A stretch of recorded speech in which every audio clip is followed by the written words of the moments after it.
สบายดีหมู่เพื่อนทุกคนทั้งผู้เก่าและผู้ใหม่เนาะผู้มาสมัยเนาะก็อย่าลืมกดติดตามกดไลค์กดแชร์เนาะเพื่อบ่พลาดคลิปใหม่ๆในช่องยูซ่าแชนแนลเนาะยินดีต้อนรับเด้อทุกคนที่เข้ามาศึกษามาเรียนรู้นำกันเนาะสำหรับการเลี้ยงจิ้งหรีดแต่ละพื้นที่แต่ละบางเขตบางบ้านบางสถานที่ก็บ่คือกันเนาะพี่น้องก็เฮามาศึกษานำกัน สำหรับการเลี้ยงจิ้งหรีดสำหรับมือใหม่เนาะมือเก่าบ่ว่าเนาะเขามีประสบการณ์แล้วเนาะสำหรับเฮามือใหม่เฮาก็ต้องศึกษาหลายๆศึกษาไปนำเฮ็ดไปนำพี่น้องจิ้งหรีดบ่อนี้พี่น้องครับเจ้าจะมาอัปเดตให้เบิ่งตอนนี้ก็ติดปีกแล้วพี่น้องบางโตยังบ่ทันได้ติดปีกเนาะบางโตก็ติดปีกแล้วเนาะจิ้งหรีดบ่อนี้มีแต่โตใหญ่ๆพี่น้องมีแต่โตอ้วนๆสมบูรณ์ดี อัตราการตายบ่ค่อยเห็นพี่น้องบ่อนี่ถือว่าสมบูรณ์แบบหลายเติบ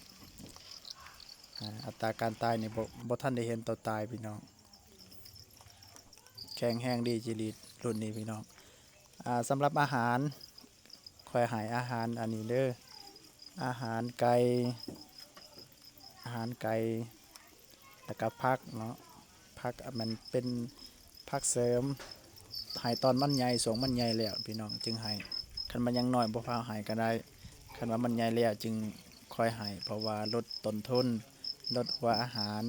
2มาแล้วก็เฮ็ดให้จิ้งหรีดเฮาแข็งแรงพี่น้องคันเฮาสิให้แต่หัวอาหารก็ได้คือกันแต่ว่ามันเปลืองเนาะ1เปลือง2มาเฮ็ดให้จิ้งหรีดเฮาบ่แข็งแรงเนาะฉะนั้นเฮาต้อง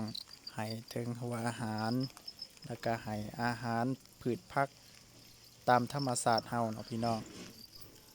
ผักนี่ให้เป็นอาหารเสริมเพื่อให้จิ้งหรีดของเฮาแข็งแรงเพื่อเฮ็ดให้จิ้งหรีดของเฮานี่ขับถ่ายได้ดีพี่น้อง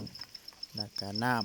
ำสะอาดก็ได้หรือว่าน้ำก๊อกน้ำบาดาลน้ำธรรมดาน้ำเซ่ก็ได้สำหรับน้ำให้จิ้งหรีดเนาะแต่ว่าต้องเป็นน้ำสะอาดแน่พี่น้องเพื่อบ่ให้มันติดเชื้อโรคเนาะ